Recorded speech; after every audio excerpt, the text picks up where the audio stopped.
All right. Hello, everyone. Welcome. Welcome to Frank Analysis. I'm your host, Franco. And today we have a panel here to give some different perspectives on our thoughts on the war in Ukraine and what exactly does peace look like in that country.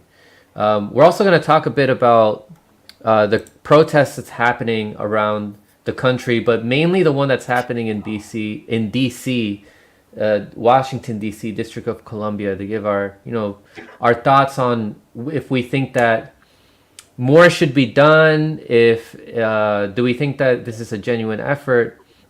Everyone here is pretty much a returning guest, except for Flame of Liberation here. It's really an honor to have you on here. So I guess we can start by having you introduce yourself, and everybody else, they're returning guests. I'm sure the audience is familiar with everyone.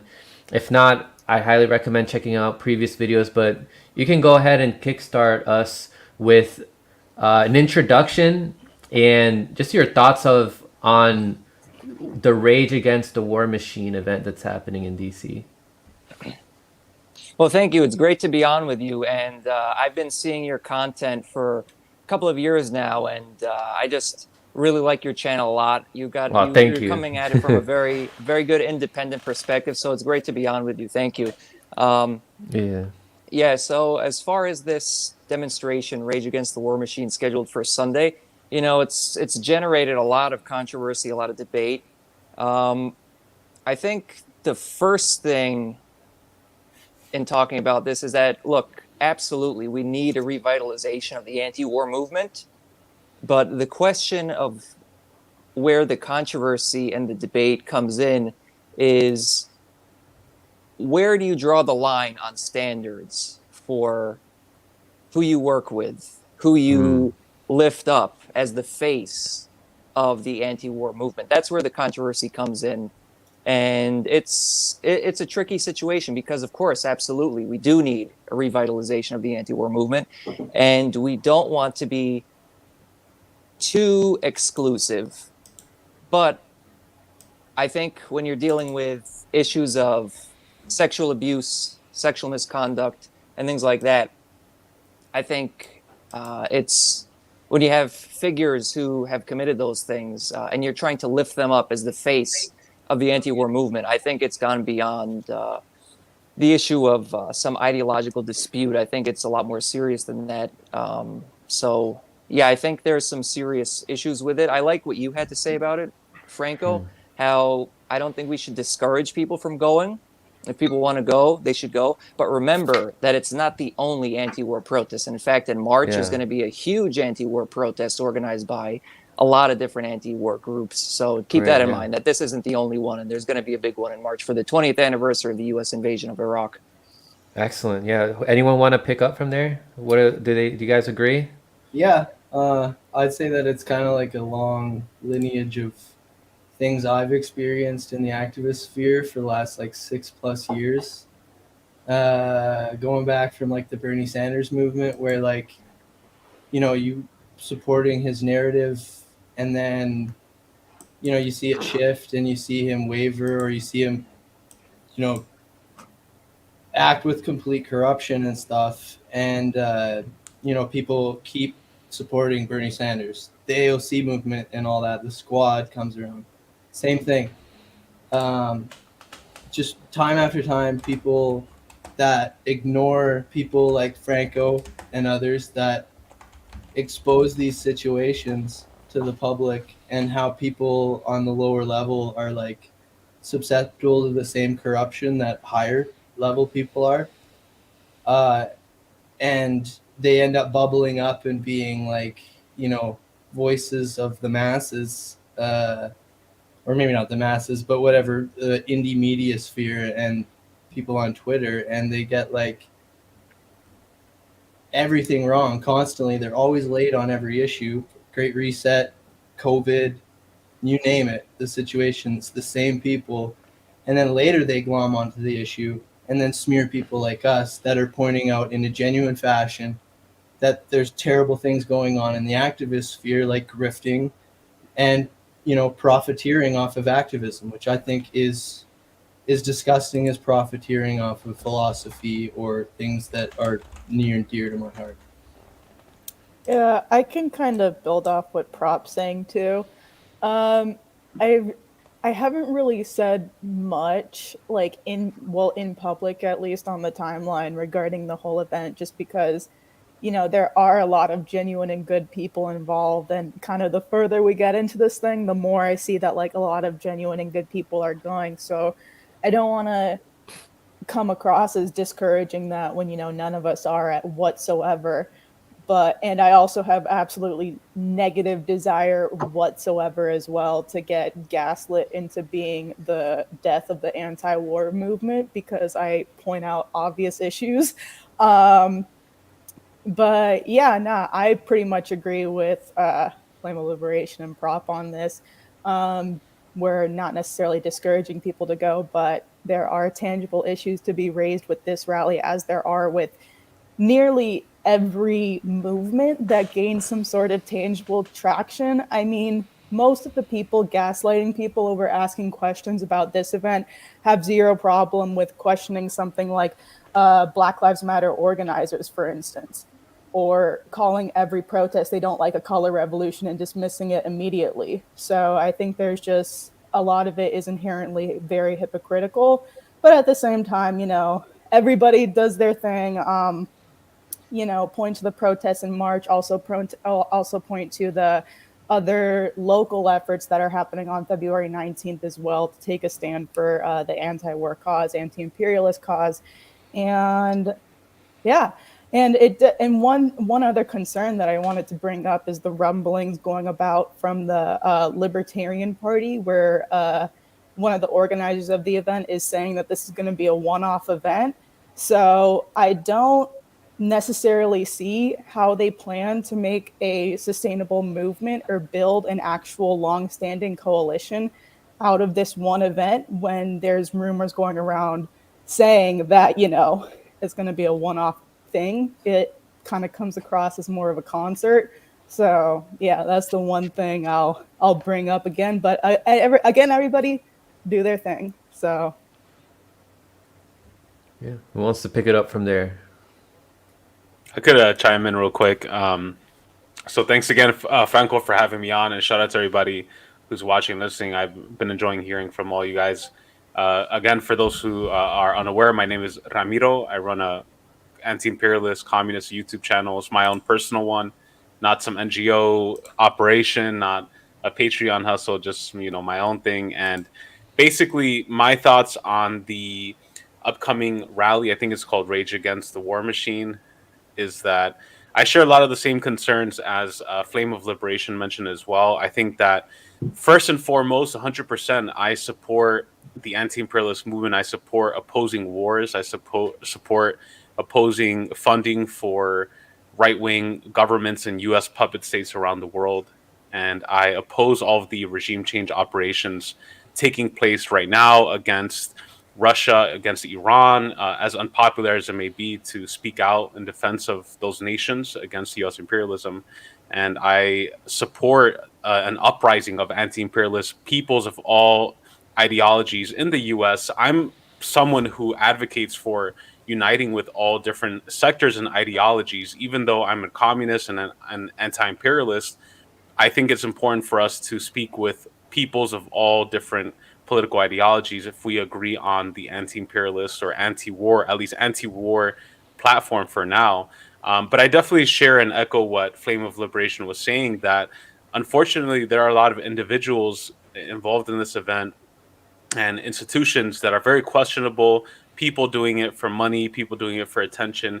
And this is something that me, Franco, B-Level, and Flame and others have talked about so many times, where it's this issue of ego. And we live in an era where with social media, with streaming, people have a lot of psychological issues that they bring to these movement spaces. I've been around communist organizations, leftist organizations for 10 plus years. Right now, I'm not a member of any organization for the simple fact that I've just been creeped out and annoyed by a lot of these personality types, in particular when it comes to sexual abuse and sexual assault. And in particular, dudes, like guys in particular, have this freaking problem where they just come into these spaces. They want to be the next Lenin. They want to be like the next, Che Guevara if they're Latino, and they come in with these like ego trips and these like fantasies that they want to fulfill, and it becomes less about the revolutionary activism and more about fulfilling whatever psychological hole they have in themselves.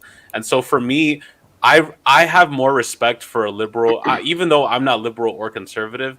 I have more respect for a liberal or conservative who has good moral framework and lives according to truth and is against the wars and is against what's going on, even if they have a political ideology that I disagree with, that I might find cringe, or that they might find things that I find cringe.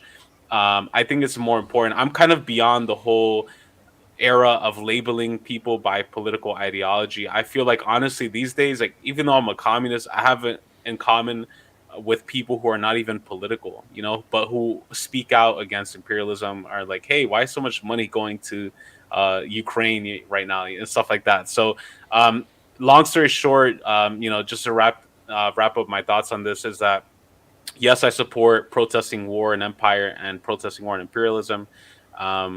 But I think there's a lot of weirdos and creeps in that lineup, to be honest with you.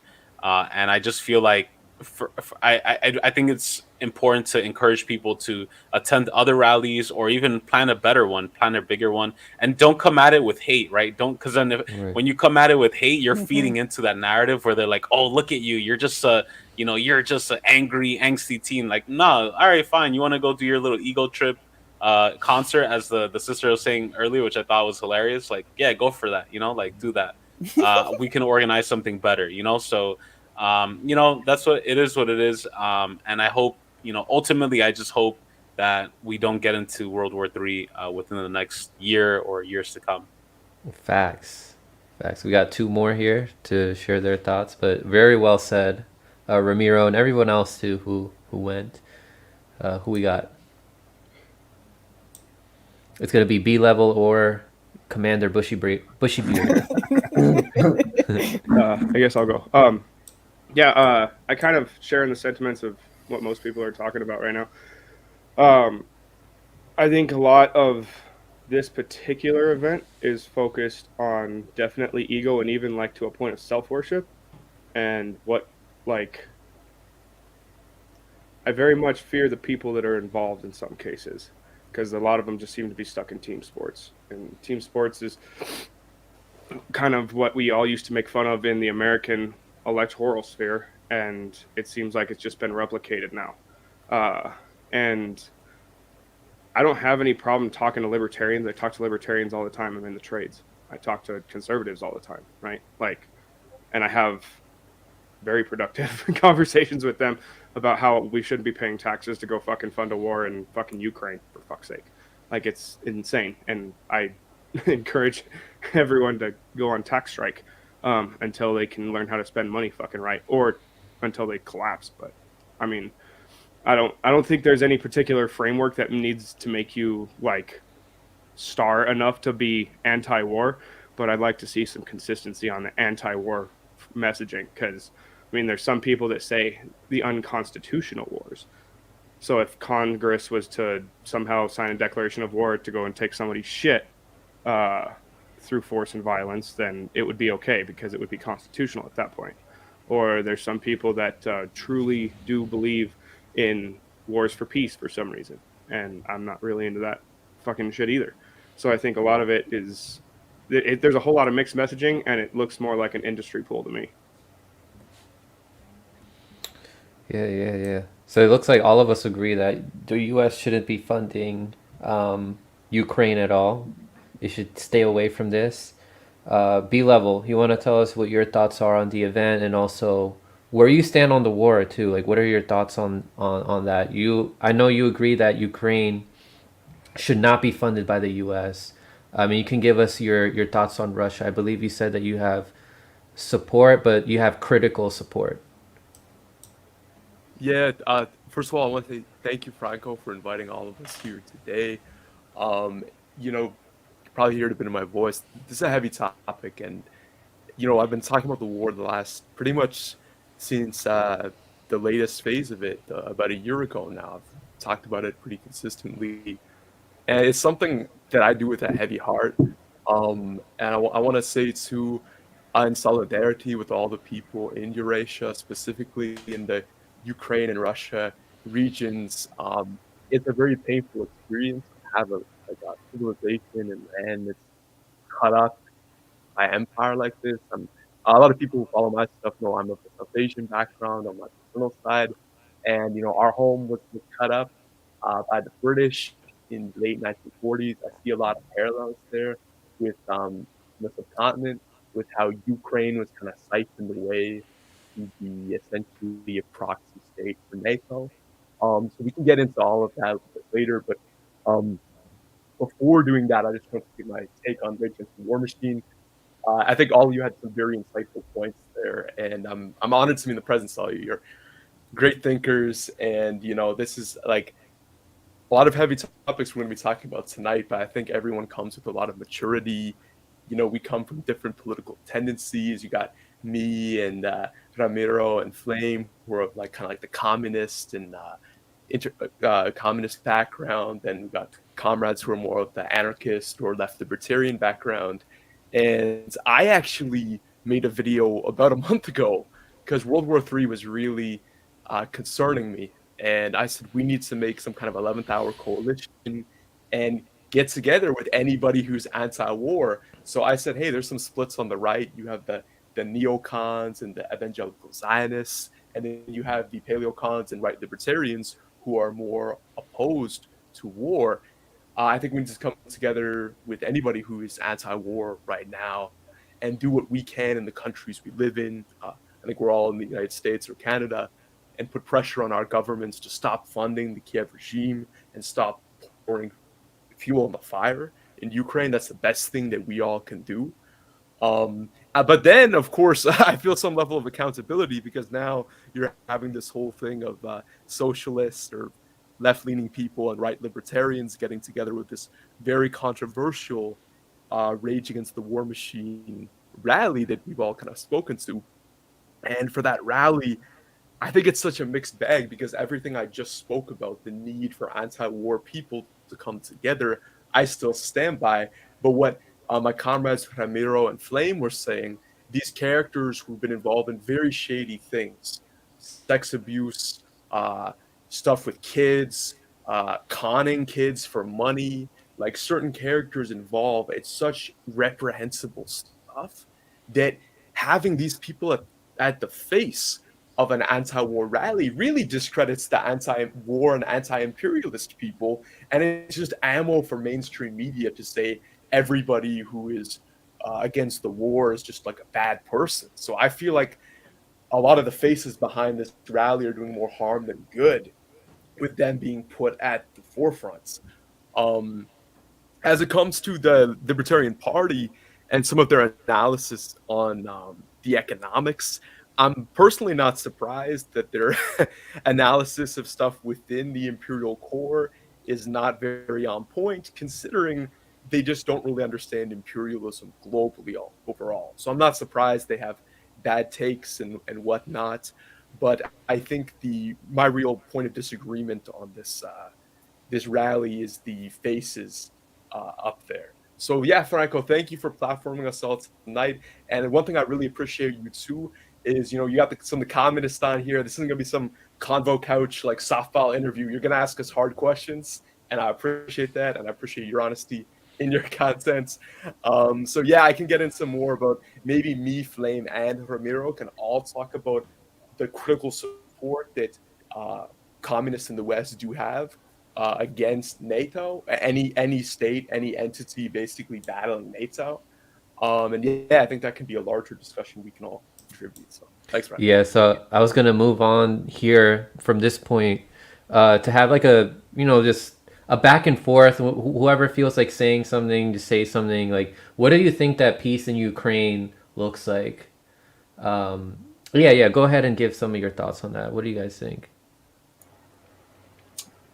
I think it looks like fucking following international law. Russia not invading, the United States staying the fuck out of it. One country defending its fucking borders, and that is all that a military is supposed to do. I don't want a military if it's going to go to another nation. I only want it defending my nation. Yeah, and then with like the yeah, and calling for a ceasefire, and I agree with like coalition with whatever group, but like you said, I don't want people that are pieces of shit leading the movement, and I don't even really care about anybody leading the movement because I feel like that is a clear way to infiltration and color revolution. I think that the people ultimately have made all the good things happen in the world, and it's not individual people or small groups. It is large groups and consensus, like the truckers movement. I hate a lot of the people in the truckers movement, but like I don't want the War Measures Act used on fucking Right. Canadians and Yeah, shit. yeah. We're both in Canada. But I'm not going to support a pedo, and I'm going to call out a libertarian for being capitalists, and that is pretty paradoxical because capitalism is imperialism, and it's just logical conclusion leads to the situation we're in now. But we can debate that if they want to join our rally. I'm cool with that. But yeah, if they're on stage, I'm going to be booing people like Jackson Hinkle and making it clear that these people are pieces of shit, and I got lots of evidence to back up what I'm saying, not just Yeah, I think peace in Ukraine is going to be contingent on Ukraine's neutrality. And that's just that's going to require, unfortunately, it's going to require compromises on behalf of both Russia and the US and NATO. And I am very much aware of how much the US and NATO have provoked this situation, but also I don't think that Russia can just be given a blank check, free range to go and denazify the government of Ukraine, when that unfortunately kind of plays, not that I see it this way, but it plays into a lot of the justifications for the existence of NATO, which is a piece of shit terrorist organization that needs to be disbanded yesterday. Obviously I don't support any state in this situation. The Ukrainian state sucks. The United States sucks. The West sucks. And so do all the nations that are sending aid to Ukraine to continue and prolong this war. And so does the fucking Russian Federation state. I think that sucks too. It's an inherently reactionary regime. And I mean, Vladimir Putin, this is an individual that rose to power thanks to the de facto color revolution that took place under Boris Yeltsin. One of the first things this guy did when he rose to power was refuse to pursue any corruption charges against members of Boris Yeltsin and his family, alongside literally going and saying, I consider Russia a part of the West and the civilized world. I wouldn't rule out the option of Russia joining NATO, decades after we have evidence of terrorism from NATO. I think that's something that needs to be acknowledged because, as terrible a state as Ukraine is, I don't think that its sovereignty should be dependent.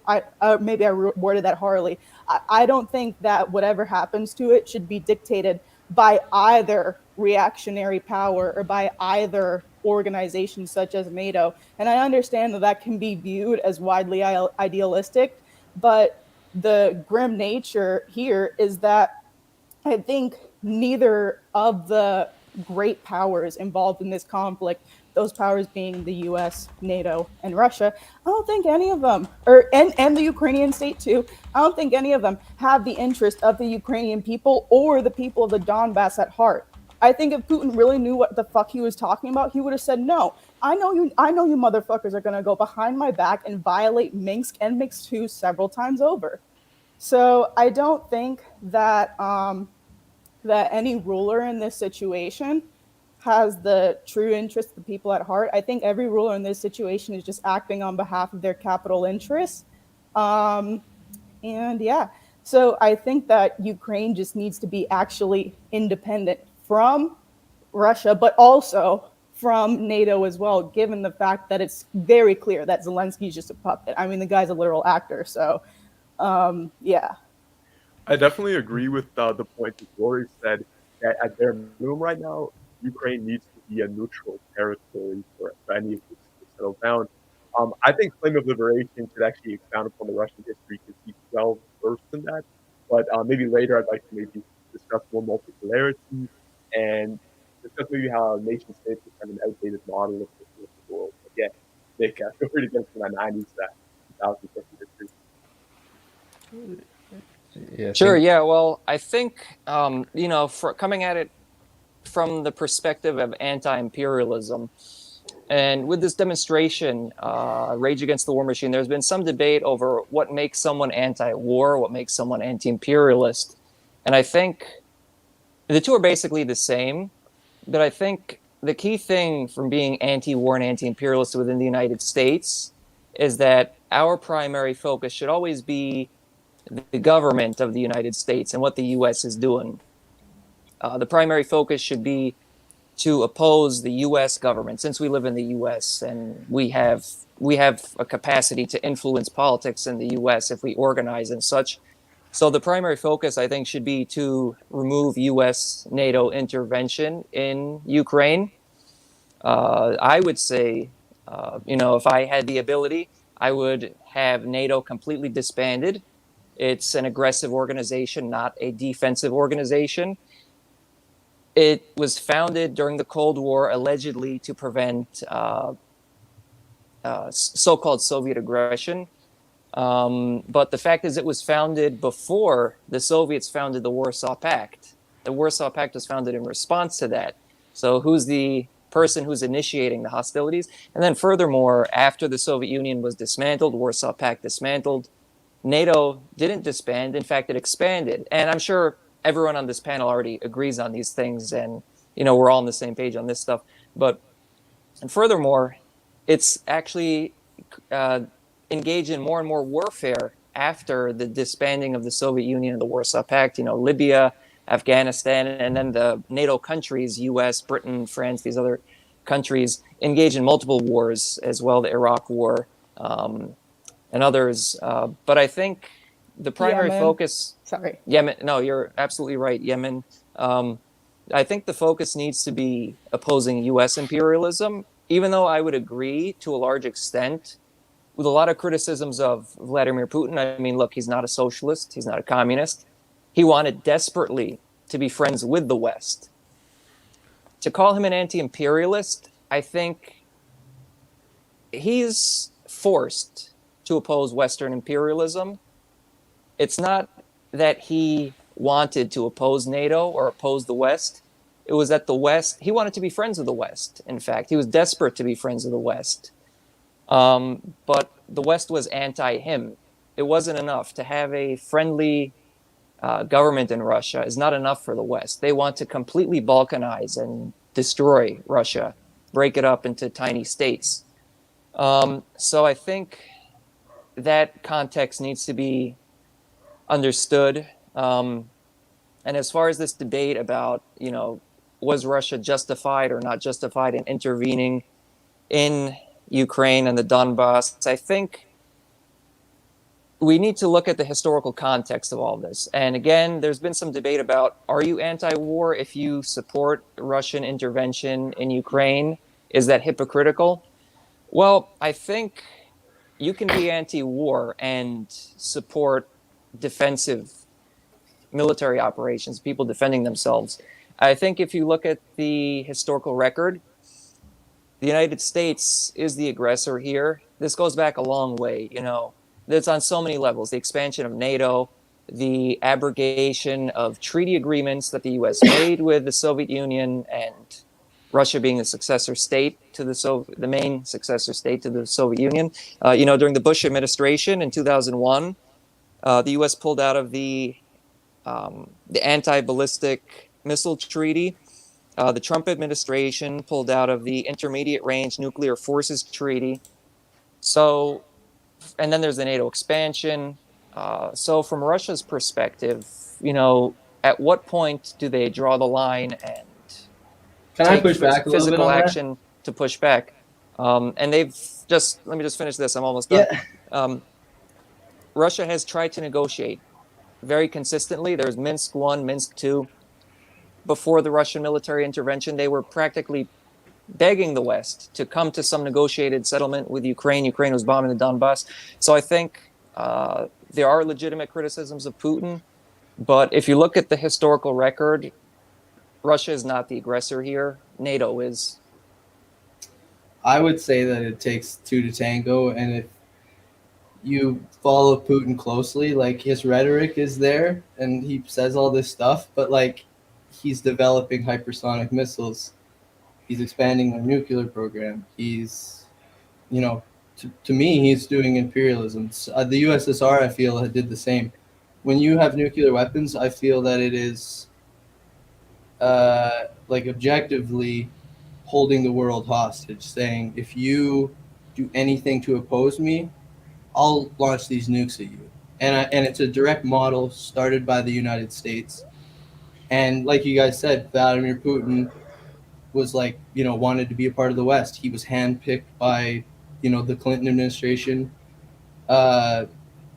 with the Yeltsin administration kind of thing. So it's just, I don't see that Russia is not to blame for escalating. I think it takes two sides to escalate. There's nations out there that don't have nukes that do just great. Venezuela doesn't need nukes to defend themselves from the United States.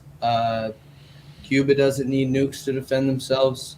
You name it. I think that nukes are just a no-brainer, and they're an imperialist weapon created by imperialist nations. I want to just add something really important to the while we're on the topic of nuclear weapons. In 2020, Putin passed a decree which was very concerning, to say the least, in terms of where we are now with the Russia-Ukraine war. He basically stated that Russia would, that, you know, in their quote-unquote nuclear code, you could call it, they would consider using quote-unquote tactical nukes, which no, there's no such thing as fucking tactical nukes, it's nukes. They would consider using tactical nukes should they be confronted with an existential threat by conventional weapons. So if there was a threat to Russia's existence that was posed by conventional weapons, then they would be justified, according to the nuclear code updated in 2020, in using tactical nukes. And unfortunately, that narrative is very much being sowed. And, you know, I think in this instance, the onus falls on both Russia and the U.S. State Department machine in sowing these narratives. And we just don't need them right now. We don't need to be inching closer and closer to nuclear war, because we've been dangerously close to nuclear war at a couple points now. And I don't particularly enjoy being that close, especially when it's between what I would consider to be two imperialist powers. Obviously, and I hate that I have to qualify this, but I have to do it every time. Obviously, the United States is a greater imperialist power. That's no question whatsoever. But to deny the blatant corruption and authoritarianism of Russia and their activities in other countries, which are based in how much capital they can acquire in countries like the Central African Republic, which is based in a mining deal that they reached with the government, I don't see how we can't not consider them imperialist, just because they're not as much as an imperialist as the US or France or the UK, who are terrible as well. So Can I jump in for a second?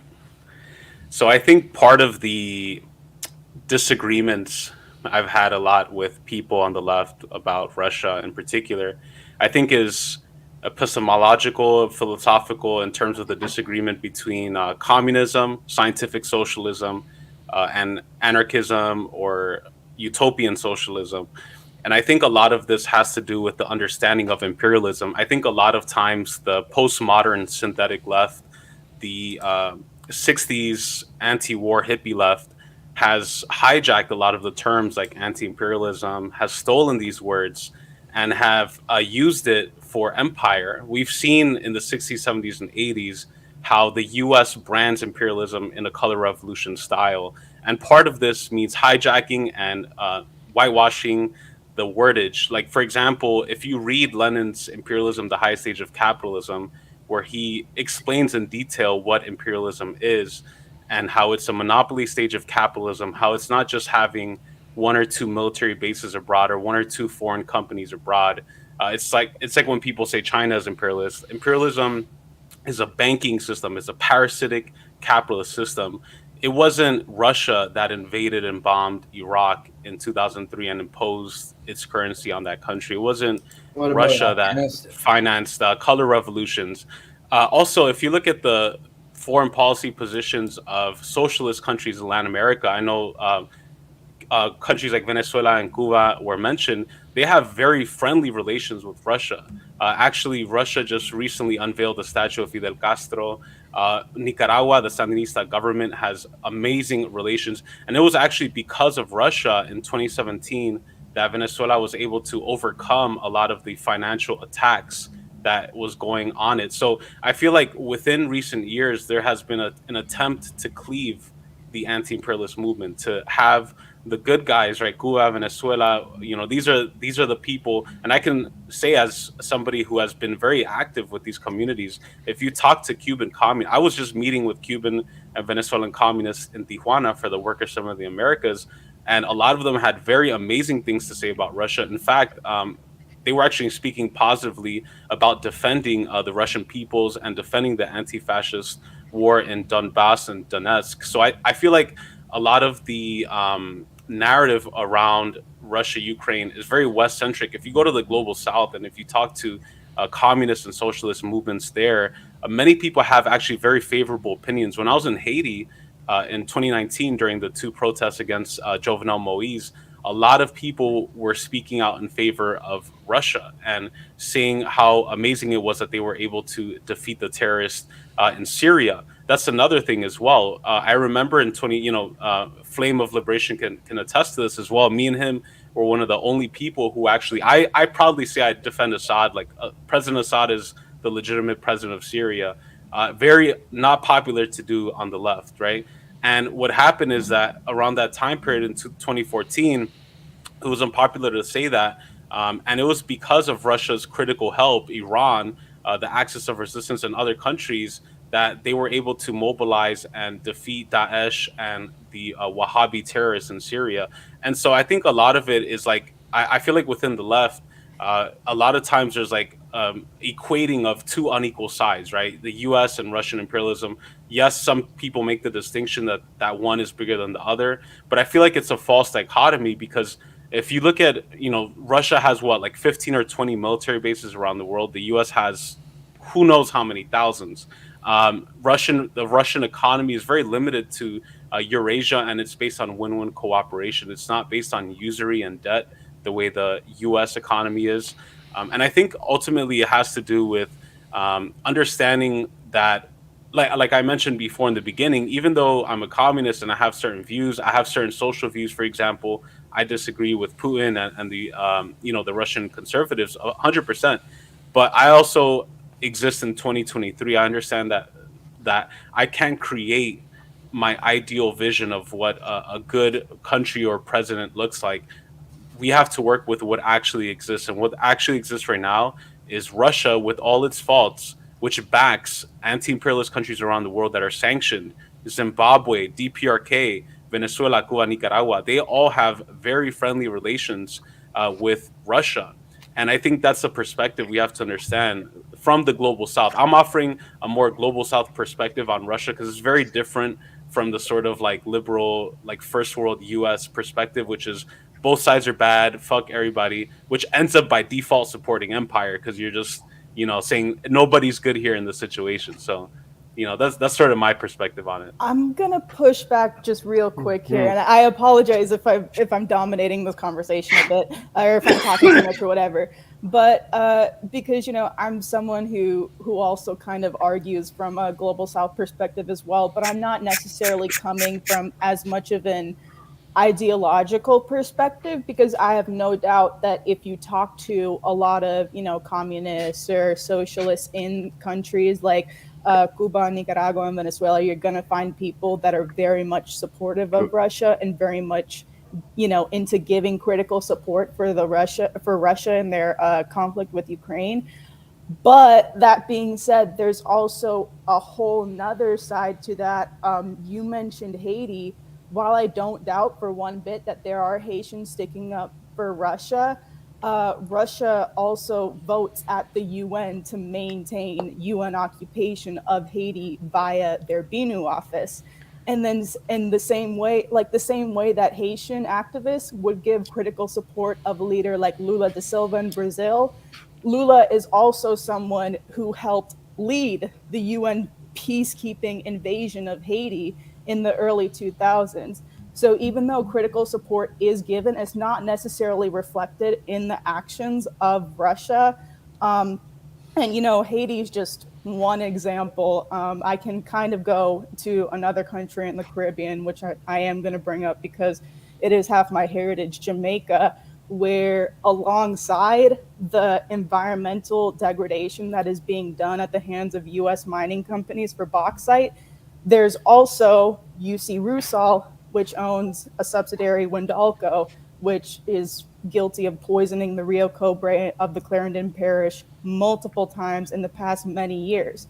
And these aren't just one-off actions. I just kind of focus on the Caribbean because that's where I hail from and that's where I research a lot. But like I said, I don't deny that there's a lot of critical support, but also it's not nearly representative of the actual actions and of the actual things that Russia does in this country.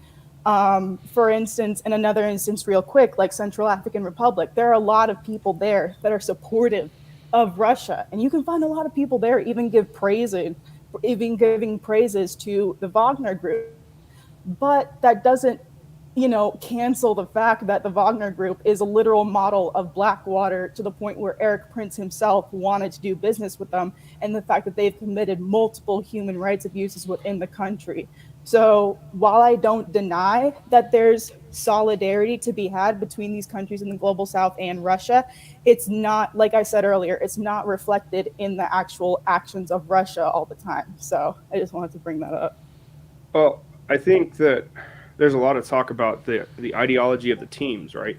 NATO and the rest. I think that there's a serious lack of understanding of the economics behind what's actually going on in Ukraine. So, like, ideology aside, with, you know, the Nazis that do exist, I never fucking said that they don't exist. I've been saying they exist since 2014, right? The Nazis are in fucking Ukraine.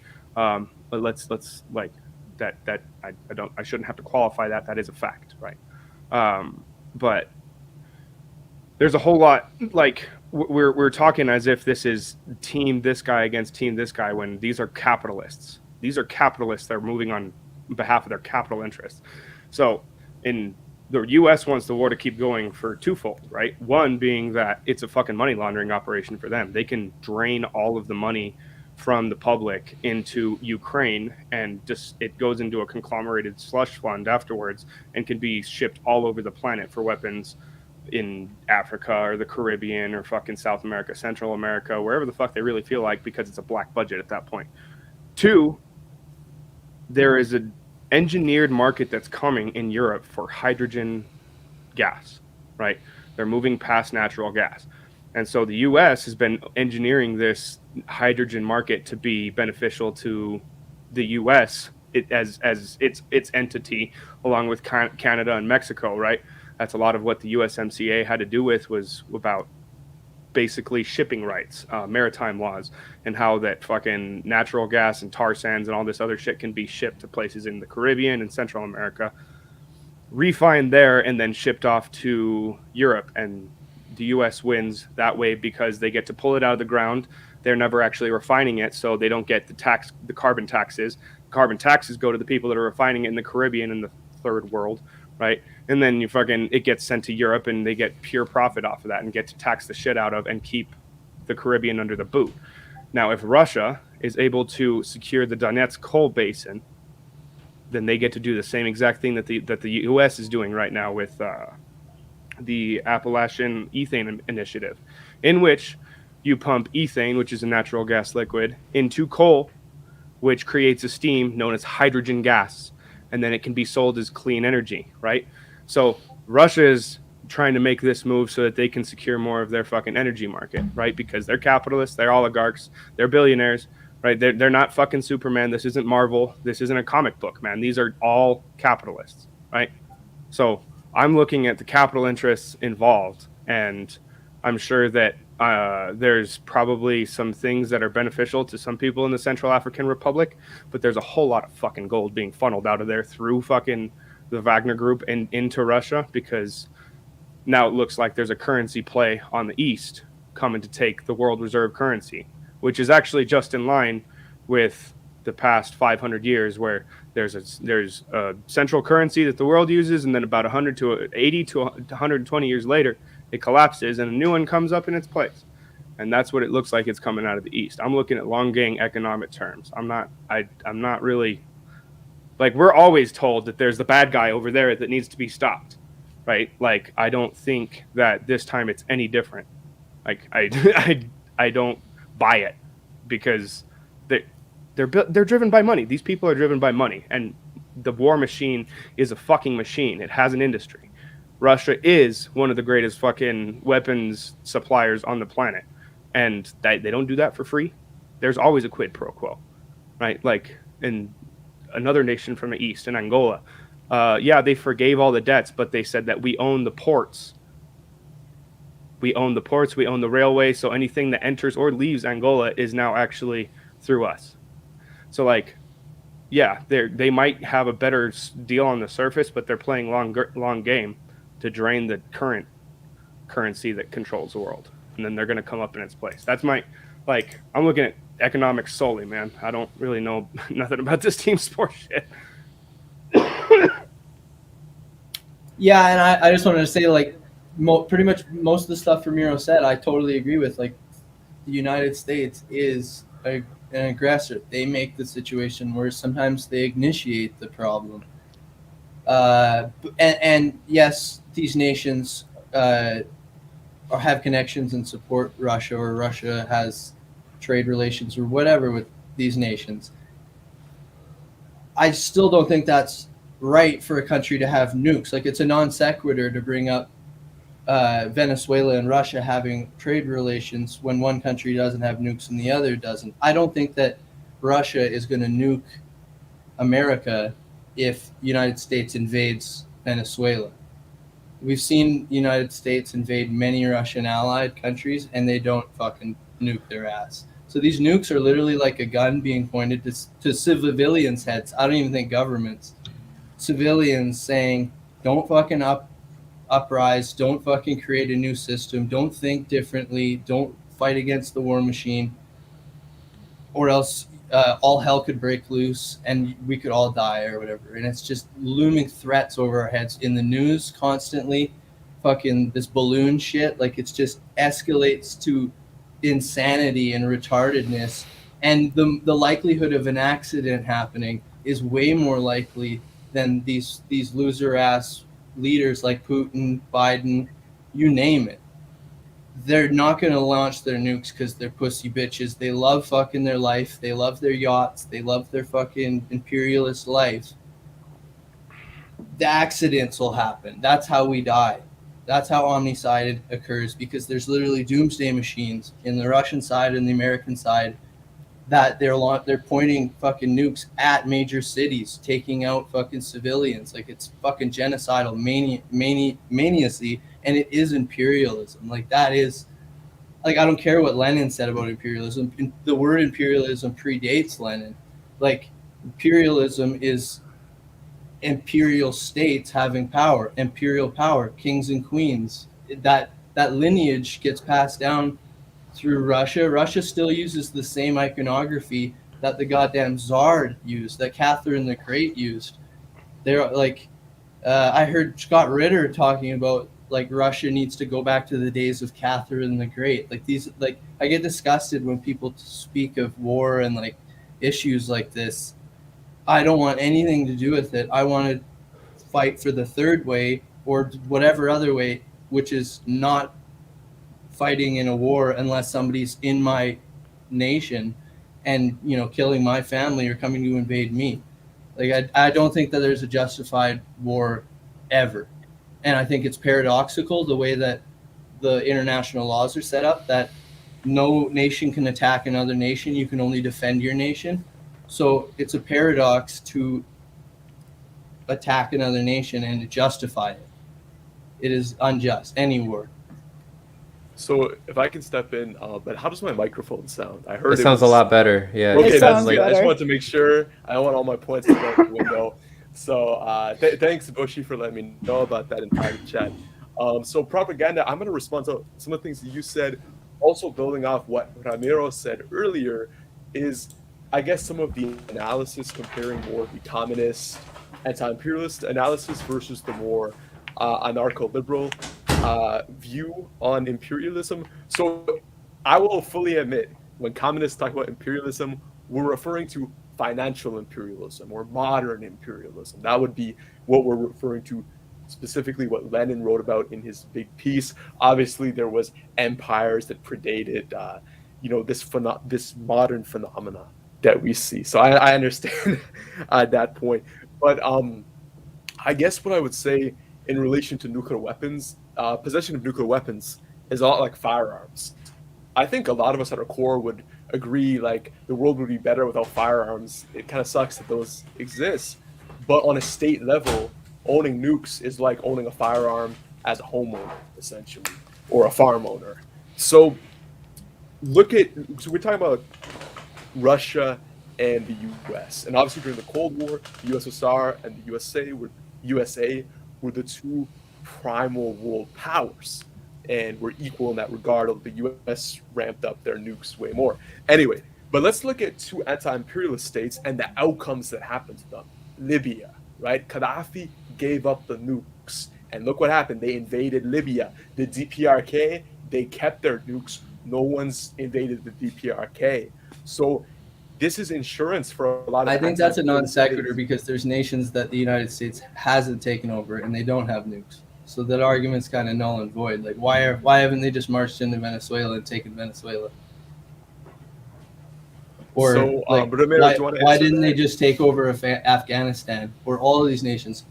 Vietnam. Why didn't Vietnam get taken over? They didn't. Well, they have tried to. to take over Vietnam. Exactly. That's what I'm saying. And They defeated them lost. without nukes. So it's just a Lost. non sequitur to No, say. but we're talking about the prior thing about whether they choose to invade or not. They didn't even invade the DPRK at all. Vietnam, they invaded, and the Vietnamese had to repel them. So you see what I'm saying about insurance that way? You're not going to invade someone's house you know is packing heat, but robbers. That's not true. someone's There's unarmed, people. they're gonna tell you. There's burglaries all the time in America where people have large arsenals of guns. So it's just But do the it doesn't burglars make know sense. that? And to equate Well, nuclear weapons to I don't know, the man. right to Like- bear arms is to me is insane because nuclear weapons can literally kill everybody on Earth. Yeah. Melt the Yeah, but firearms ecosystem. can kill like 100 people in a minute. So like it's a That's- similar. That is pales in comparison to the Yeah, whole if world I and fire all one life shot on Earth from a being rifle, I can kill radiated. 1 to 3 people. If I fire one nuke, I can kill 1 to 3 million quickly. So I think though, Like, just real quick, I I'm think not the pro point nuke. that I'm just saying like the reality of it. yeah, I I'm think trying real to break quick, though, down the point logic that of it for B sure. level's pointing to, though, I think it's undeniable that, say, the DPRK, for example, having nuclear weapons certainly drastically reduces the ability for the U.S. to attack them.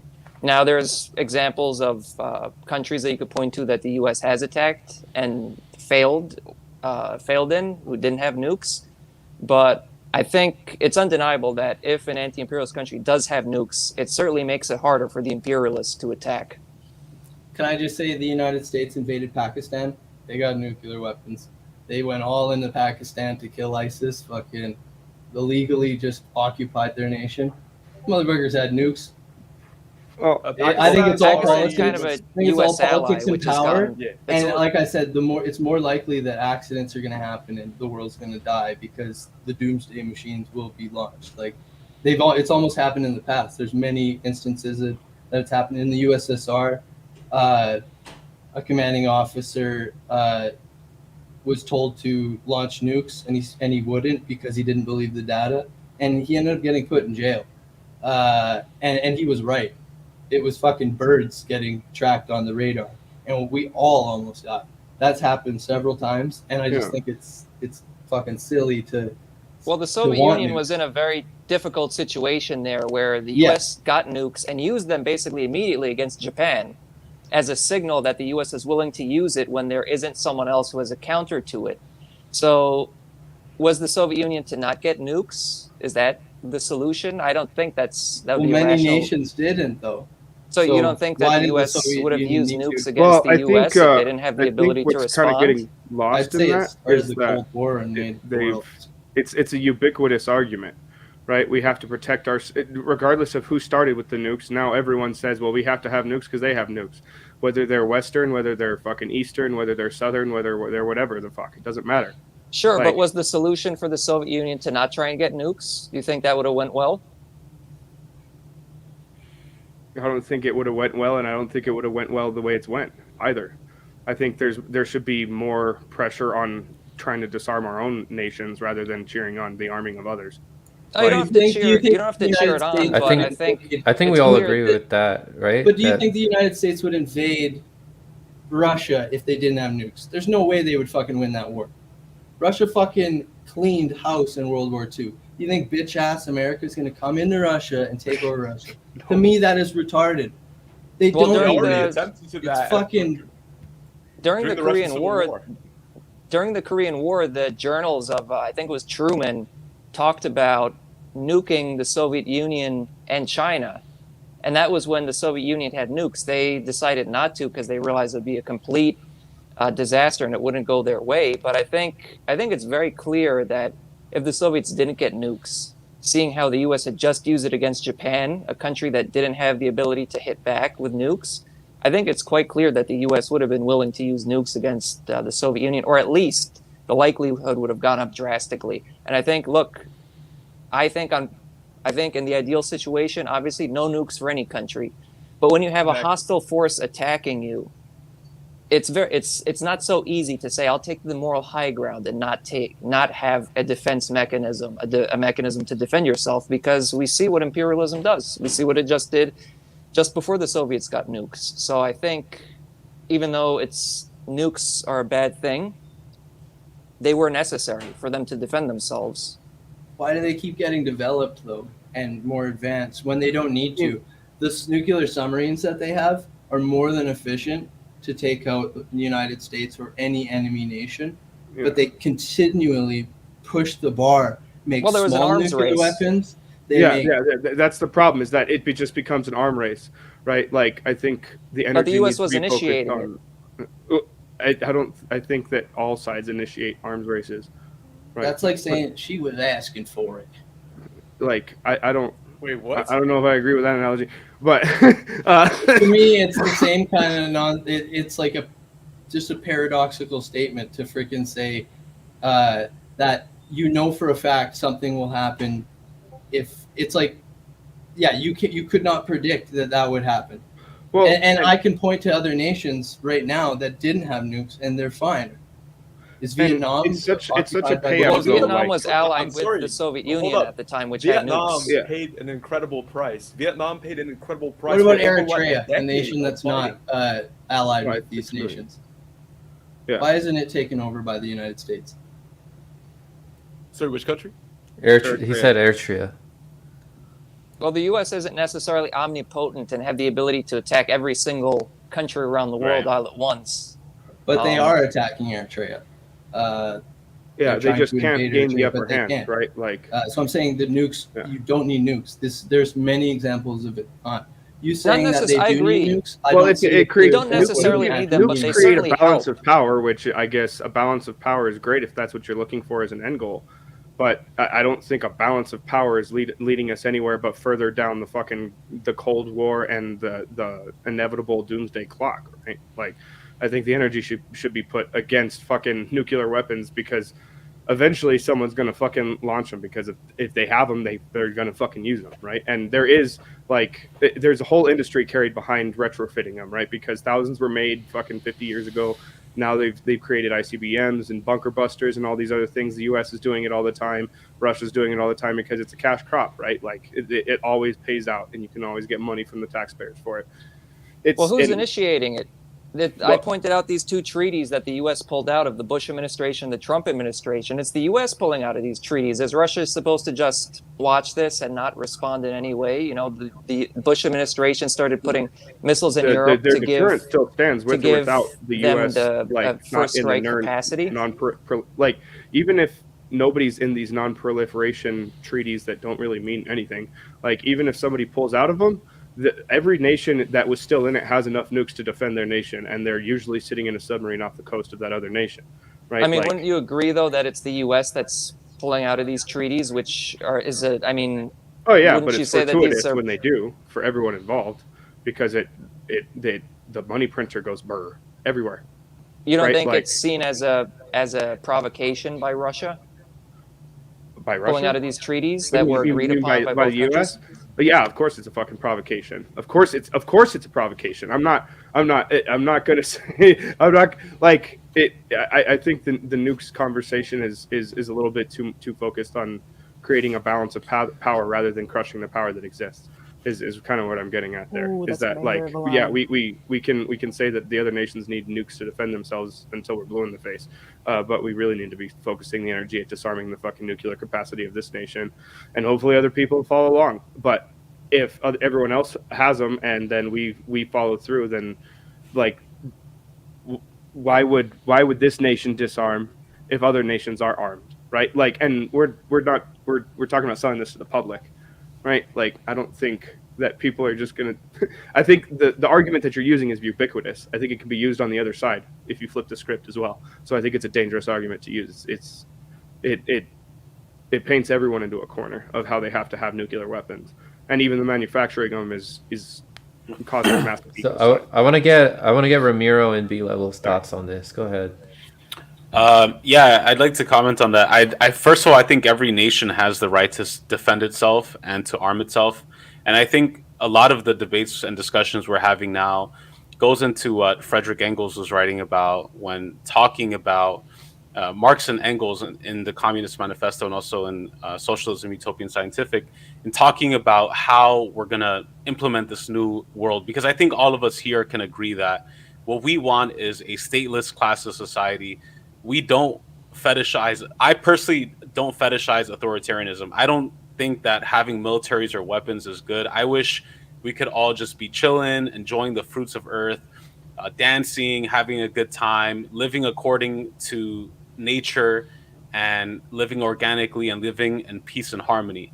Right? That's what we all want. Communists, anarchists, liberal, and just regular people in general. Like, however you define that, whether that's Christianity, Islam, whatever. I think a lot of us want that. The problem is, how do we get there, right? And the problem of how do we get there is confronting reality, confronting the objective material fact that the world is a very fucking violent place, and states' war is very violent, but unfortunately, war is necessary in some circumstances, like the DPRK, War of Liberation against U.S. imperialism, the Vietnamese War of Liberation against U.S. imperialism.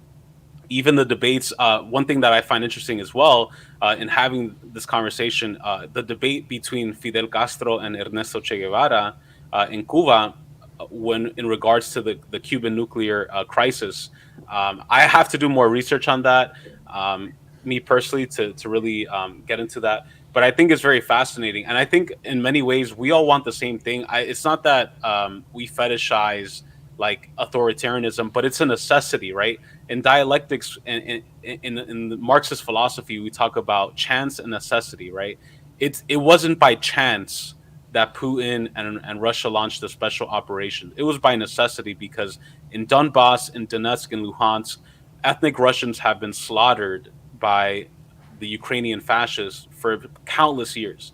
And even to this day, you see horrific things going on against Russians by the fascist Ukrainian government.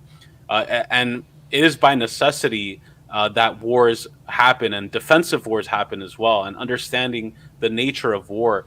And for example, when I have traveled across Latin America, when I was in Nicaragua recently, I spoke to former guerrilla fighters with the Sandinista Front, who I became really good friends with. And in my conversations with them, they say, look, we wage war to end war. Even like Mao Zedong himself says, right? We wage war to end war. We're not going to take the postmodern hippie stance of all war is bad. So we're not going to, no, we're going to defend our, no, we're going to defend ourselves. You know, he said that like, and I'm talking to OG guerrilla fighters, like not, you know, like people who have been forced into war. Some people are forced into wars, and you're forced to defend yourself. And when you're forced to defend yourself, you're going to pick up whatever fucking tools around you. If someone's trying to rob and kill me, I'm gonna pick up whatever I have around me to kill that person. And it's not beautiful, right? Am I replicating the violence of my aggressor? Yeah, right, technically, but it's a utopian understanding of conflict, right? And I think this is what I think what it boils down to is I know we don't want to get too much into labels and the teams, but I think philosophically it does matter when we talk about how we understand reality. As communists, we understand that the world is a very violent place, and unfortunately, we don't want violence, right? Communists are lovers of peace. We want stability. We don't want weapons. We don't want wars. But you know what? The world is a very fucking violent place, and unfortunately, we're at a point now where our greatest threat is U.S. imperialism. Our greatest threat is the U.S.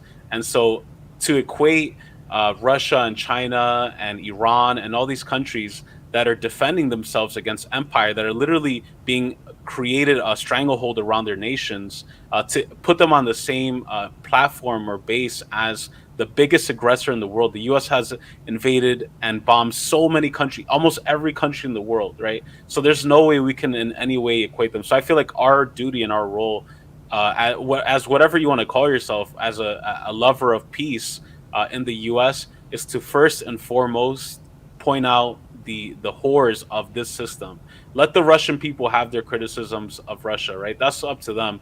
My problem is when people bash on Russia, Iran, and China here because it's trendy and safe to do that. Because you're not going to get in trouble. If anything, you're parroting the CIA talking point lines, right? For me, I have respect for you if you're calling out the U.S. government first and foremost. Let the Russian people have their critiques and debates about what they want to do, but that's kind of like the point I wanted to make. Every nation has the right to defend itself. It gets ugly, we want peace and kumbaya and love and all that, but shit's real. Shit's like crazy out there, and unfortunately things have to get ugly before they get a lot nicer. So that's just kind of what I wanted to say. I want to push back a bit, but first I want to let B-Level talk. So. Yeah. Thanks, Gloria. I appreciate it. Yeah. Ramiro, you said that very eloquently. And anyway, Tim, I apologize if I got heated in the nuke discussion. I'm a passionate person. I'm not a debater or debate bro. You and Prop are very similar, and it's funny when you guys were going back and forth because you guys are both Canadian. Like, what are you talking about? I don't even know what you're talking about. Sorry. Sorry. Yeah, I say about, like out, like more like I pronounce the O-U-T because in Canadian English, OU is in a lot of words like color, armor, etc. Anyway, I think Ramiro said that really well. And my whole analysis with the nukes, it really just is, it's like, to me, on a state level, like firearms to a personal level. That's all I see it as. And as Ramiro says, a violent world, it's not pretty, it's not the ideal. But as communists, we're about the realpolitik. And the second point that I really want to address that I think we can get into greater depths about is framing this whole thing as a Ukraine-Russia conflict. That's really not, like, I always frame it as it's the NATO proxy war in Ukraine against Russia. We got to look past this Westphalian notion of nation states, and we really have to look at polarities, because that's how geopolitics is oriented in the 21st century. You have this Russian or Eurasian polarity, and part of it in Ukraine has been siphoned off and essentially drafted closer to the West via the 2014 coup, which I'm not even sure if we've mentioned yet on this podcast. That's something very important, and that led, of course, to the breakaway regions in the east and the Donbass, and the Kiev regime, fascist Nazis suppressing the ethnic Russians in the area, who asked Russia to intervene like plus years ago, I guess 9 years ago now. And Russia held back for quite a while until there was essentially a realization that enough was enough. So, Franco, at the beginning, when you said, B-Level, you have critical support for this action, that's exactly that, critical support. Like, for example, the bad things, like the Wagner Group, like things like that, in terms of critical support of the Russian Federation in this case, that doesn't mean that you support the bad elements, but you look overall at the geopolitical situation with all the facts on the table and understand how this action undermines imperialism. We do not want war, but essentially the region was brought to the brink. And this goes to what both Ramiro and Flame have said about the attempted Balkanization of Russia, which is what the imperialists have always wanted to do. The imperialists never forget when people have some level of independence. And they got that with the Soviet Union. The Soviet Union was dissolved, and Russia was essentially prostituted out by Yeltsin to the West throughout the 90s until Putin came to power. And yes, are there a lot of critiques of Putin? Absolutely. Do I think Putin, am I like a Putin stan like Jackman? Absolutely not. There are criticisms of him, but like Ramiro said, that's for Russian comrades and Russian people to make, not me in the West. I'm supposed to be critiquing Trudeau and Biden. So that's But why do you critique the United States then? Like, I get the United States is the worst nation in the world, most imperialist, but like, I think as a Canadian, I think you're missing the point. any What I said person about in any nation polarity, should be able to Prop, comment on any nation. Prop, let him finish first, because then I what wanna I'm say saying some about stuff, too. polarities, right? Canada, if you think Canada is an independent country, you know, I hate to tell you, it's not. It's a subset of the Anglo-American transatlantic unipole between Wall Street and the City of London. That's what Canada is. Canada does not create its own foreign policy at all. It's completely subservient. You know, people talk about quote-unquote Canadian imperialism. I would actually argue Anglo-American imperialism is one Atlanticist entity. There's no distinction between. You have Anglo-American companies based in Canada, absolutely, but the whole state, the whole Dominion entity is part of Anglo-American imperialism. Just as Ukraine should be and would be part of the Russian polarity, but it's been siphoned off in the attempt to essentially stab the Russian bear over the last decade or so. I mean, Ramiro or that- Flame, feel free to build on what I'm saying here. Yeah, I just want to jump in. I mean, when it comes to the point of, leaving something like criticizing Russia for Russian comrades or leaving something like criticizing Iran for Iranian comrades, I mean, like, my mentality when it comes to that kind of stuff is like, ¿por qué no los dos? Like, why? I think it's very much possible to be able to prioritize fighting the U.S. empire. But at the same time, you can still reserve your ire, you can still reserve your anger for every single corrupt motherfucker out there that wants to be an imperialist cunt. Because, like, when it comes to questions of, like, why do we not like the West? Why do we not like what B-Level refers to as the Anglo-American empire? It's because they're ruled by stuff like corporatism, hyper-consumerism, greed, a lack of care for the environment and for the world that we live in.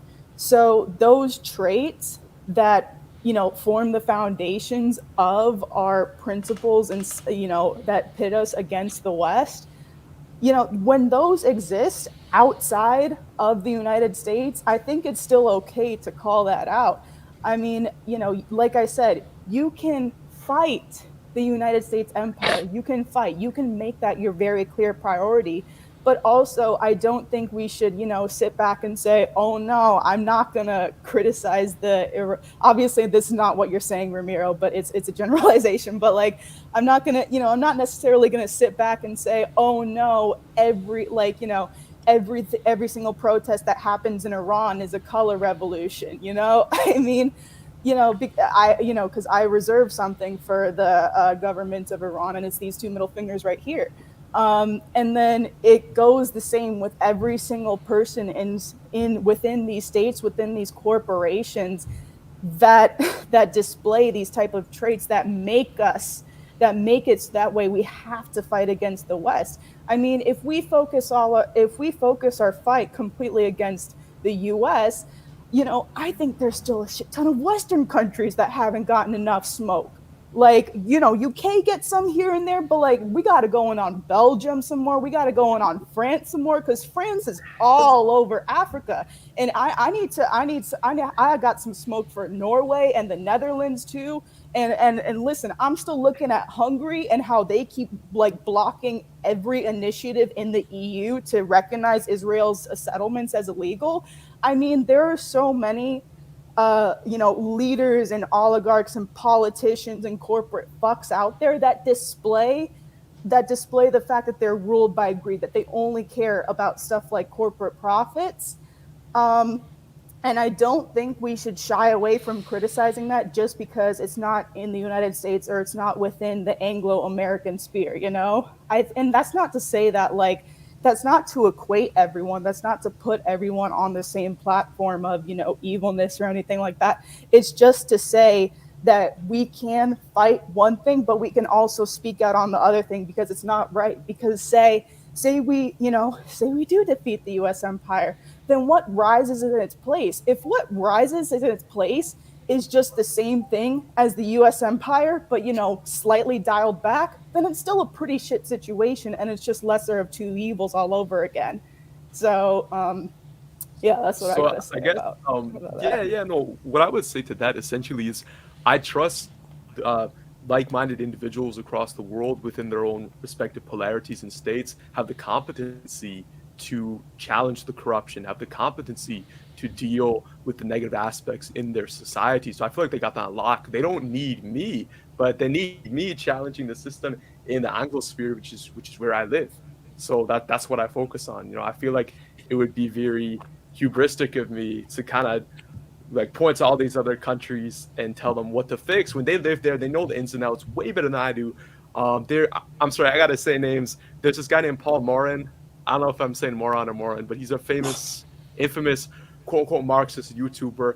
I've talked to this guy before. He acts like he knows the ins and outs to do a communist revolution in like every country because he knows the universal science. It's like, bro, like people within their own areas know how to do this best. So I feel like for us here, we can have a distinct analysis within what's called Canada today. We can definitely have that. We also got to understand the wider polarity that Canada is part of, which is an imperialist polarity. And yeah, like the national question in Canada is different than within the United States. There's different oppressed nations that exist within it. Like you got Quebec in Canada, right? That's different. There's not a Quebec in the United States, right? So there's different analysis. Thank God. But So if I could I don't think jump in that real quick. somebody should. I was just gonna say quick. I don't think that somebody should be limited to just critiquing their own country. I think that like I said, the doomsday machine, objectively bad. Like, why would you want to have like a suicide button for a country and just like not just critique that? Like if they want nukes, fine, but have a system set up that is not literally an automated system to kill all of humanity. Not to I mean, mention that one is psycho. Like, sorry to bring it back to the nukes. Sorry. This is, Yeah. you know, I'm very passionate about this, and any nation with nukes, I feel I should be able to go after. As Canada, we force nukes out of fucking Canada. Don't want them in this nation. Don't want them in but any Canada's other owned by nation. the United States, so technically I get there that, are but we right. still protested against not having nuclear bases in Canada. But one There is a history of Canada and average people fighting against the war machine and the military-industrial complex. I stand with people like Daniel Ellsberg, I stand with people like Julian Assange, and I stand with people like Peggy Morton of Edmonton, Alberta, that was outside of the goddamn farmers market every goddamn fucking Sunday protesting against the military-industrial complex and the war machine way before the rage against the war machine ever was. And I think that it's noble to fight against any corruption wherever it stands. You see somebody get picked on in the street, you say something. You see a politician doing something fucked up, you fucking say something. I'm not going to live in a nation where I'm silenced or where I'm told that, you know, I'm parroting CIA talking points when, you know, they'll use portions of the truth to manipulate things or whatever. But to me, it's objective that killing the whole world and having an automated system for that is just basic shit. I gotta push back. I don't wanna- think Canada is absolved because there's no nukes present in the lands of Canada. Yeah. No, I'm saying that we forced them out, and I'm saying that that's a great thing that Canadians did. I guess don't Okay, want if I nukes could in jump I in don't real quick, completely share I just that want to say same I do to an achievement. extent agree with what F Deep Sea Mining was saying earlier.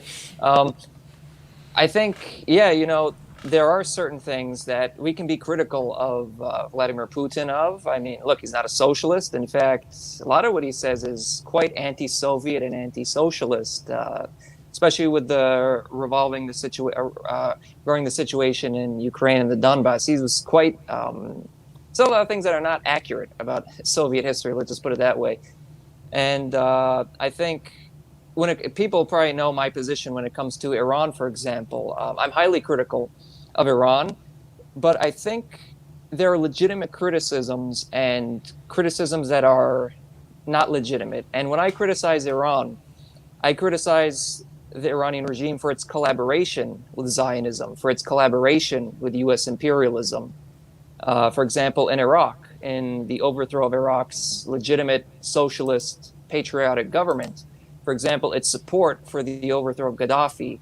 For example, its support of destabilization of Afghanistan in the 80s, for its support of intervening and destabilizing Yugoslavia in the 90s. So these are cases where they've collaborated with U.S. imperialism and Zionism. In the case of Russia, I think there are certain examples that you can certainly criticize Putin for. I mean, look, things are shifting to an extent now, or accelerating to an extent now because of the war in Ukraine. But before this, Russia and the state of Israel were quite close. Netanyahu was a good buddy of Vladimir Putin. Don't get me started on that Netanyahu, relationship. Netanyahu was a guest of honor in Moscow in the 2018 Victory Day parade. In fact, Netanyahu was there wearing a St. George's ribbon in 2018 on Victory Day. So look, there are certain things we can criticize these governments for, but I think there are legitimate criticisms and illegitimate ones. And the way I look at it is that when they collaborate with Western imperialism, when they collaborate with Zionism, which is connected with Western imperialism, but the overall thing is when they're collaborating with Western imperialism, I think, yes, absolutely. And that's rooted in an anti-imperialist perspective because we are anti-imperialists within the U.S. We are anti-imperialists, or in the case of you guys in Canada, in the Western imperial system. So our primary focus has to be against the ruling class of our country.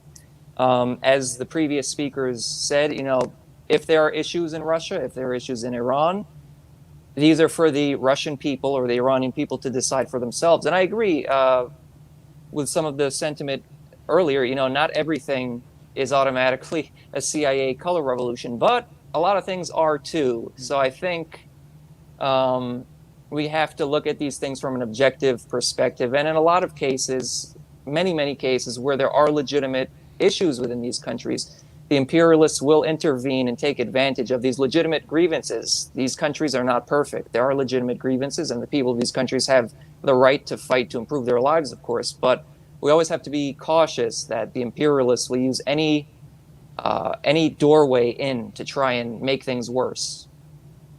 Absolutely. And I mean, I think one thing that I tend to kind of tread with caution when it comes to is sort of like I do, and I'm kind of conflicted on this because I do like that term of the U.S.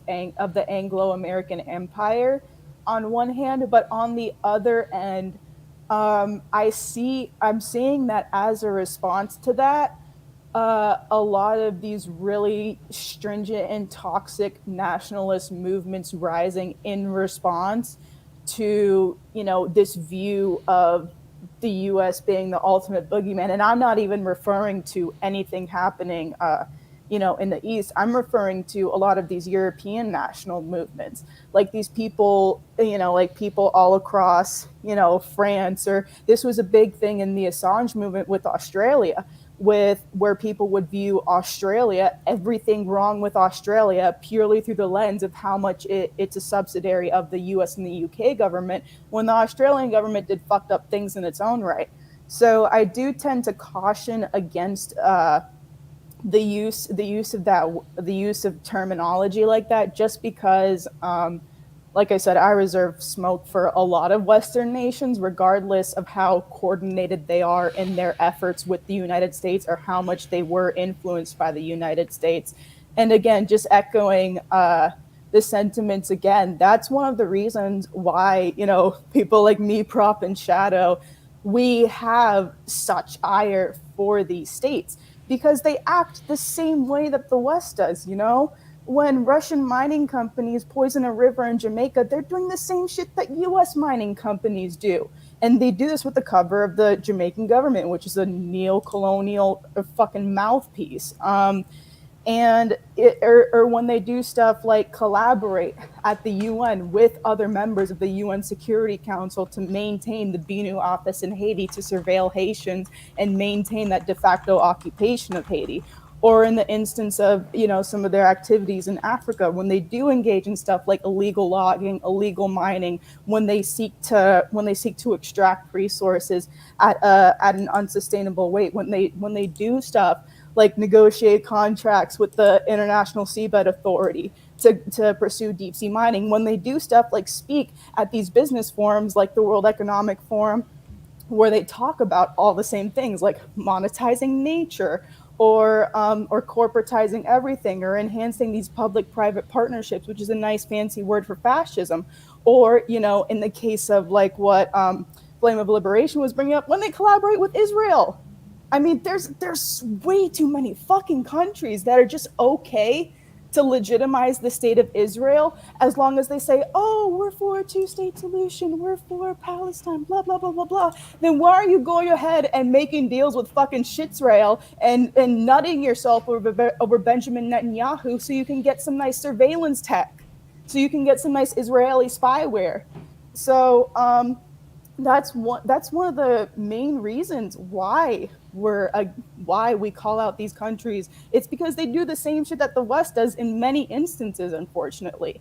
So yeah, that's where I was going with that. Yeah, well said, Glory. My bad, Prob.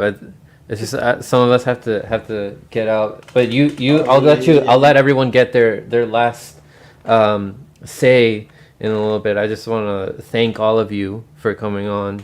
And keeping this really respectful, keeping this in good spirits. I know some of us cursed, but it wasn't directed at anyone. It was just I'm talking. I'm sorry, I do that all the time. Yeah. I just yell. I keep it family friendly, but I yell sometimes. Yeah. All right, so I'm gonna let Ramiro go first with his closing remarks, and again, thank you everyone for coming on.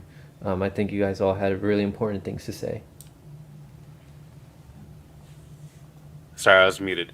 Thank you. It's been really awesome, guys. I think all you guys are awesome, and I love that we've been able to have this conversation in a very respectful manner. I can't tell you how many times I talk about this with me and Flame. Me and B-Level are homies too, but me and Flame go back many years.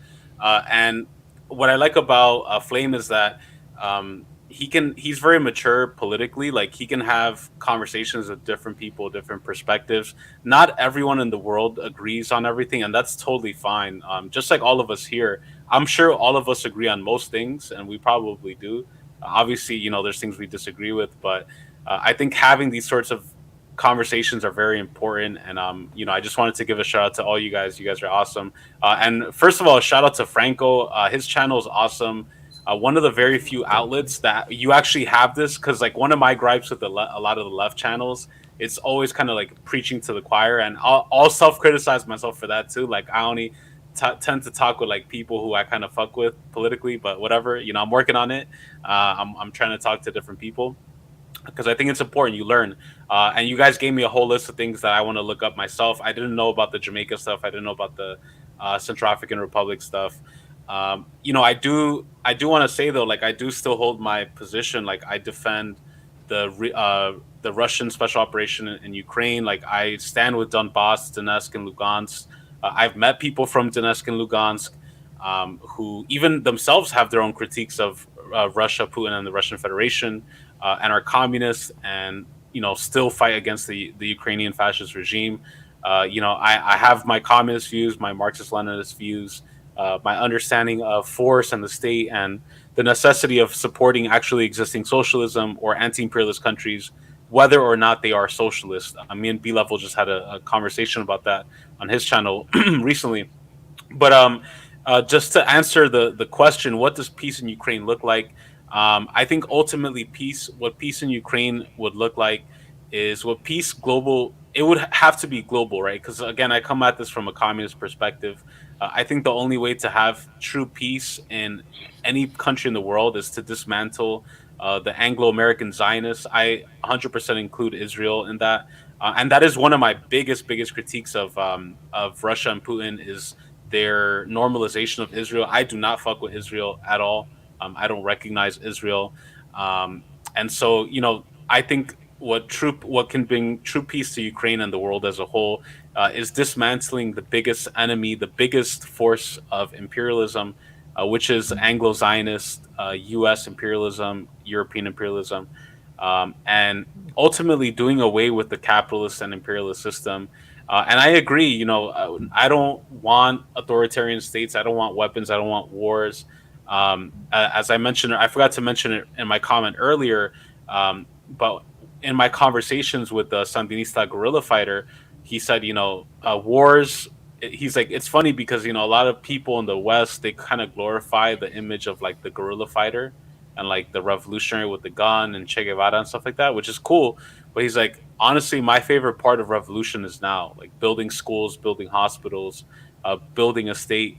But it's also the unsexiest part because a lot of the liberals who supported the Sandinistas in the 70s and the 80s, when the guns were out, when there was a popular struggle against the dictatorship, now that the Sandinistas are in power and there's all these psychological operations against them and media campaigns and color revolutions, it's not trendy to defend Nicaragua anymore and the Sandinistas. So even though now it's his favorite part and it's peaceful, but it's also more difficult in a way too because it's a hybrid war.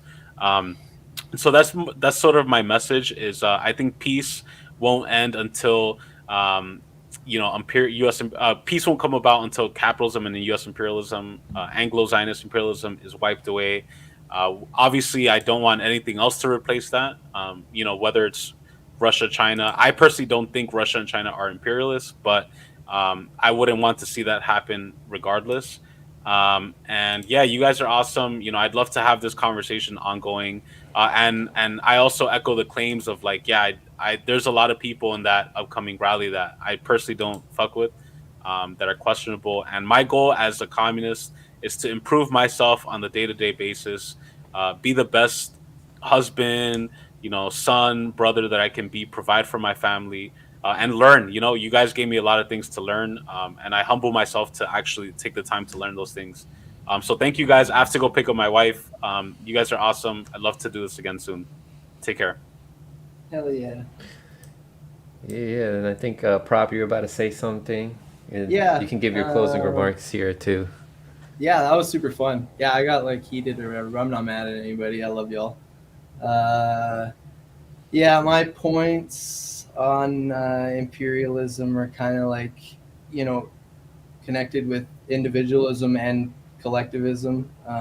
Like, for instance, I like to think that, an individual that lives in like a tiny island nation, like the freaking Bikini Islands, them being poisoned by the United States nuclear program, they should have the right to sue and get compensation for the crimes committed against them. And I feel the same way about a Canadian talking about China or Russia. If a Chinese industry comes to Canada and pollutes a river or whatever instance you want to make up hypothetically, Chinese companies in the Congo. I got a Huawei. Shout out to Huawei and all the slaves that helped build this phone for the Chinese Republic. Love you guys. Love you, Xi. No, I don't know. For me, I am communist, but I don't support leaders. I don't support these states. They really drive me insane. And I think as an individual, I should have the right to be able to sue these nations for the crimes that they've committed against humanity. And I think that we should collectively be able to rise up against them, and have a classless society where you don't need to have, wars and people fighting because, things are taken care of. And, the consensus of not having nukes is pretty basic in the logical conclusion of having a classless society or whatever. I don't know why you would want nukes other than to hold them over the civilians and be like, I'll kill your ass if you try to overthrow my communist state. which I still have the reserved right to promote as a communist. If people want to overthrow me, I think it's ultimate freedom for them to be able to do that as well. So shout out to my anarchist friend, Shadowban. Propaganda Live, Propaganda Gaming on YouTube. Check me out. B level, you want to go next? Hey, what's up? Thank you, everyone. It's been a fun, it's been an interesting night. A lot of different points shared, and hopefully it gave the chat a lot to think about. Chat has been wild tonight. Like Franco, it's been hundreds upon hundreds of comments. I'm really excited to see that level of engagement with what hopefully for people watching has been a mature discussion. You know, me and Prop, we kind of had our own subplot throughout, some hashtag authoritarianism versus hippieism going on. I love dudes to continue that conversation, especially because we're in the same kind of area roughly. And Glory, you also made some really good points that I'd love to collaborate with you further too, as well, especially talking about the Caribbean. Absolutely. Shout out to my guys Flame and Ramiro. Always good time talking to both of you. Always bring great points, and as well as meeting Bushy tonight. It was good to meet all of you in kind of the anarcho or left libertarian camp, and I think these kind of discussions are really important. And I got to commend, of course, the name of the show, Frank Analysis, Franco, for hosting us. I would really love, man, if you made this like a repeat thing we did. I was just thinking that. I think I remember I even said, yeah, we should get like the gangs together, have some talks about multipolarity, and yeah, because there's still so much we didn't even cover at all, but we covered so much already. So as always, Franco, thank you. Your sage demeanor is much appreciated in this hysterical Twitterverse. I made a video earlier this week just telling people like, hey, you know, Franco's from the left libertarian camp, but for us in the more tanky side, we got to listen to a lot of his critiques because he says good points that I think are very actionable. At the very least, we should think about. So thank you, Franco, for the food for thought as always, and the platform. Absolutely, man. Now let's get Commander Bushy Beard in here. Yeah, man. To echo everyone else, it was a fucking blast, man. It was a good time. Like, we can have productive conversations if we're not just like screaming out NATO bot and all these other stupid fucking verbatims that everyone's been told to scream out anytime you have any type of criticism.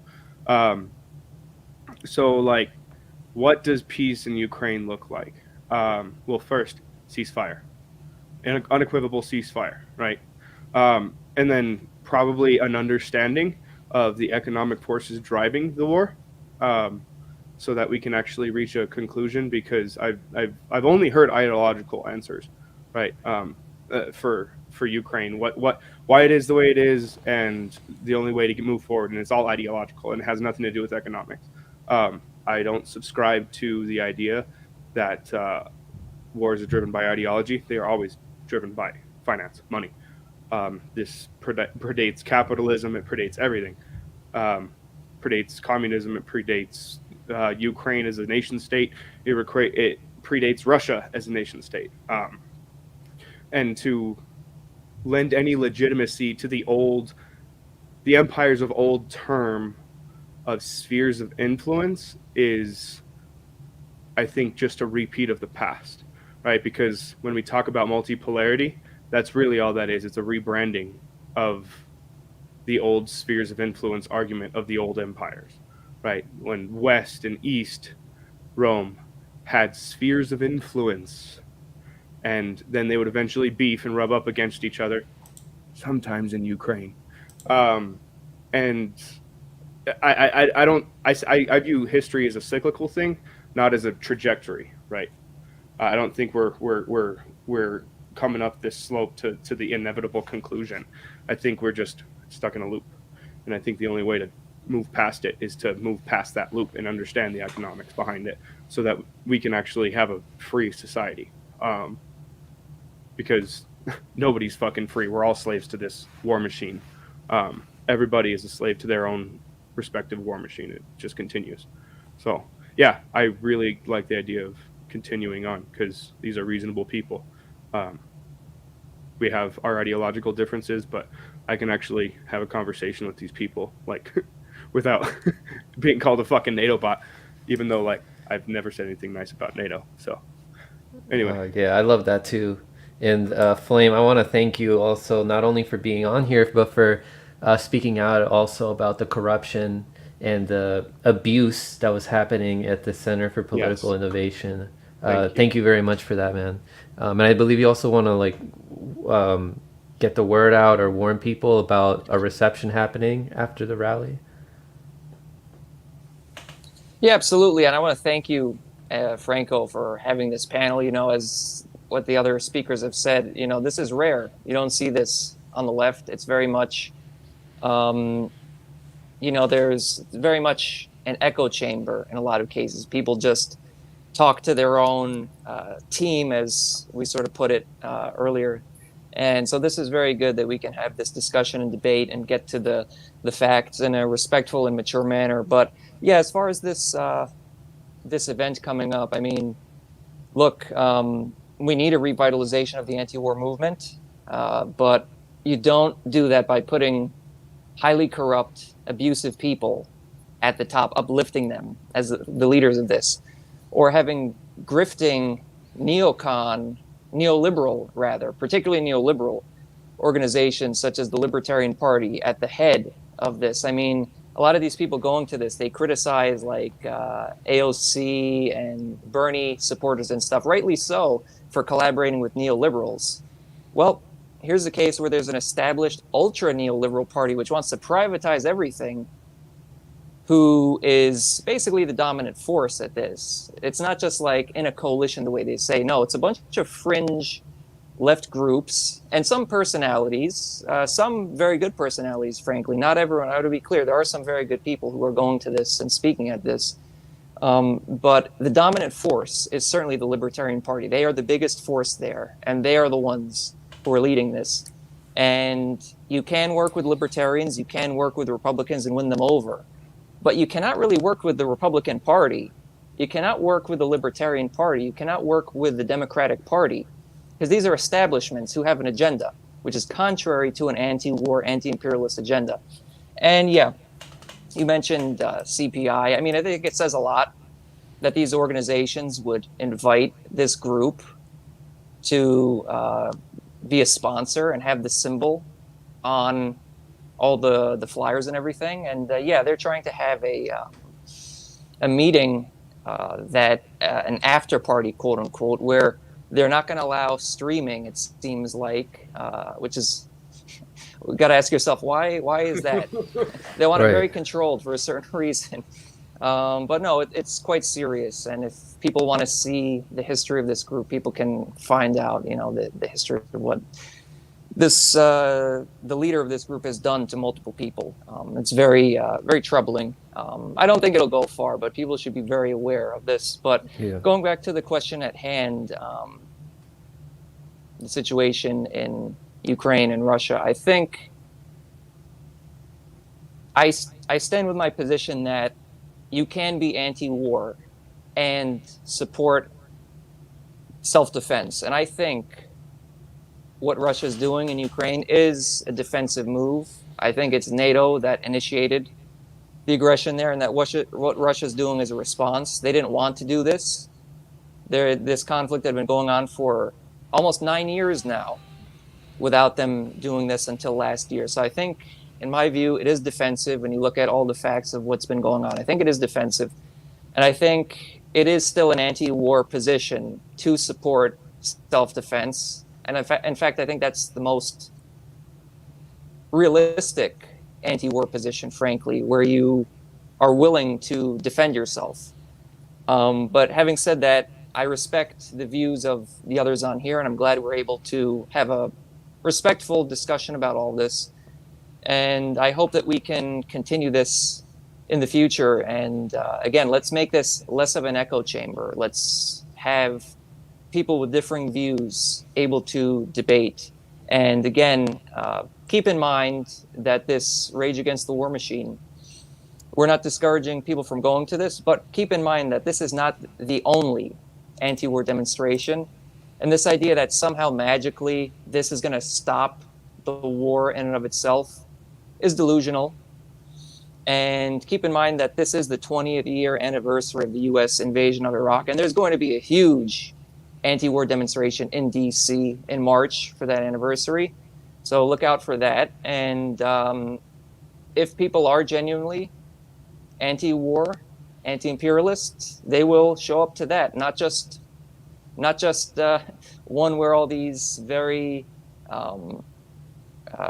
negative figures are at a high level. They'll go to one where the actual anti-imperialist forces, including Black anti-imperialist organizations, Palestinian anti-imperialist organizations, are at the center of. So if you're genuinely anti-imperialist, I think you have to support what is going to be taking place in March, this anti-war rally that's going to be going on. But yes, great discussion. I hope we can do this again. And thank you so much, Franco, for putting this together.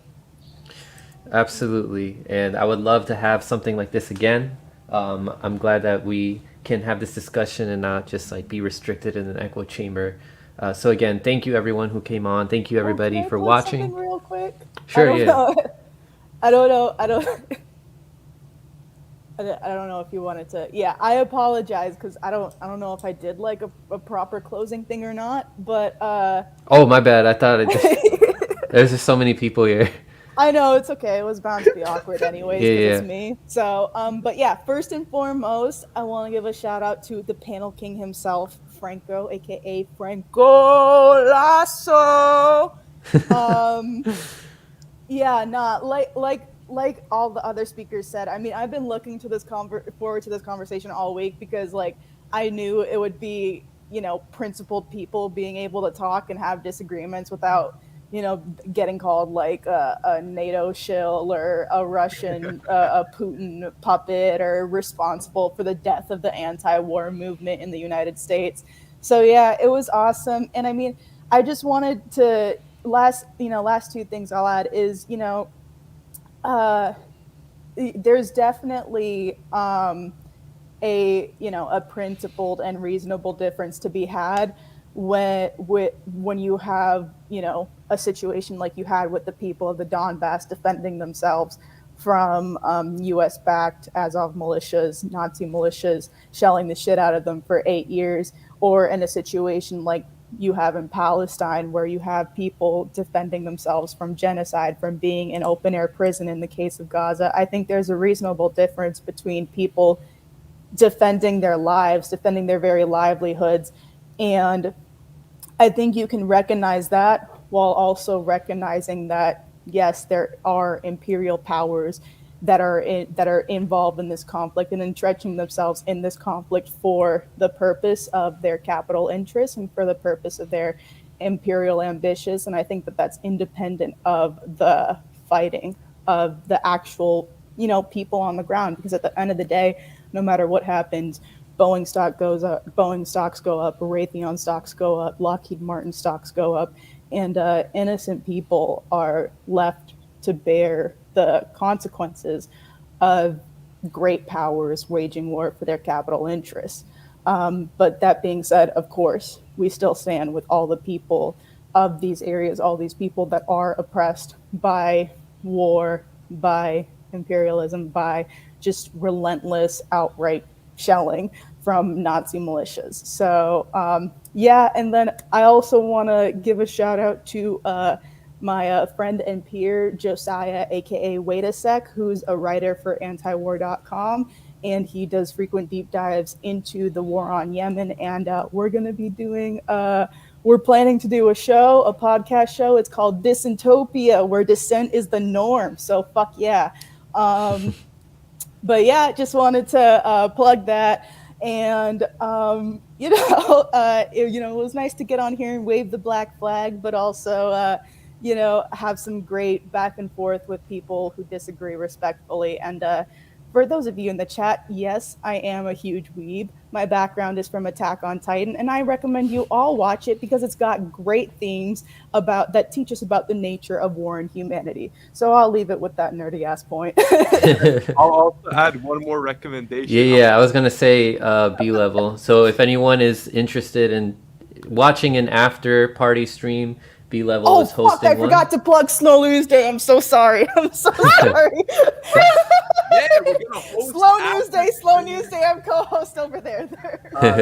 Dialectics Unhinged in the name. I'm gonna host after stream, just chill. Flame, hopefully you can join me, and others from the Unhinged community will probably be there. We're also gonna talk more Rage Against War Machine, critique, and mixed bag analysis, all that stuff. And also just have some fun. Probably react to some memes. Friday night, people are depressed. People, worked a hard week. Let's have some fun. Start of the weekend, and yeah, shout out. So thank you, Franco, and thanks everyone in chat. Hopefully I can see you over in that stream. There you go. Stay informed. Take care, everyone. Thank you. Peace.